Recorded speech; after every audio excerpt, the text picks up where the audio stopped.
a National Day of Prayer, Americans of faith had plenty to sing about. For one, a new presidential executive order aimed at ensuring federal cooperation with faith-based groups. On his office balcony, the Vice President, Mike Pence, spoke with us about the new initiative.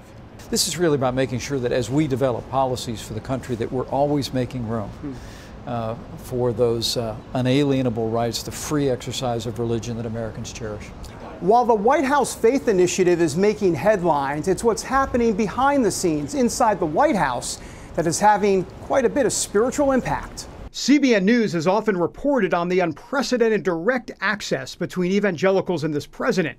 That connection has gone beyond input on policy to include consistent prayer for a president who needs it.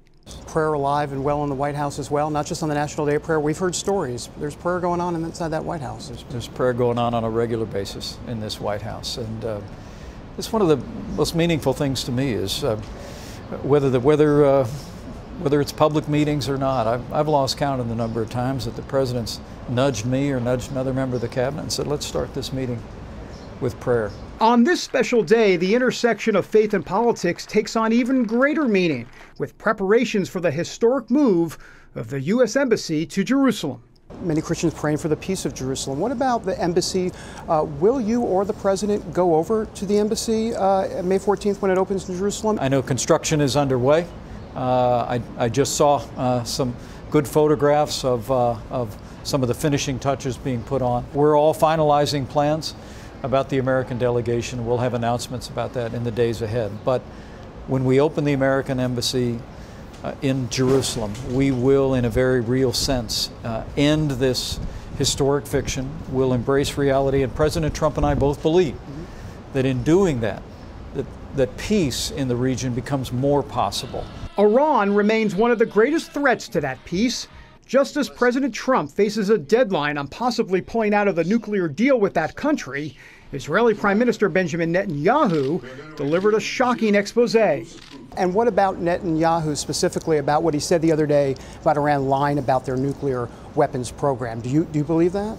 The United States has confirmed the authenticity of the materials that Israel obtained that proved that despite what Iran said for years that they had never attempted to develop a nuclear weapon, clearly here are volumes of evidence that prove that Iran was in a headlong rush up into and past the beginning of the 21st century to develop a nuclear weapon. And that is obviously going to color our evaluation of the Iran nuclear deal. Tough words for Iran. And speaking of tough words, Mike Pence is also very anti-choice. He thinks abortion is murder, which, first of all, don't knock it till you try it. Yet another comedian, this time Michelle Wolf, at Saturday's White House Correspondents' Dinner, taking shots at the vice president. I'm pro-life and I don't apologize for it. And I couldn't be more honored to serve shoulder to shoulder with the most pro-life president in my lifetime. The vice president is used to the attacks, such as comments from Joy Behar on ABC's The View making fun of his faith. But with regard to the critics, David, you know it comes with the territory. You know, as the Bible says, I count it all joy when I endure trials or criticisms. But at the end of the day, just our focus is completely on the work. What's next for this White House is always hard to predict. But through it all, Pence still keeps the faith. David Brody, CBN News, Washington.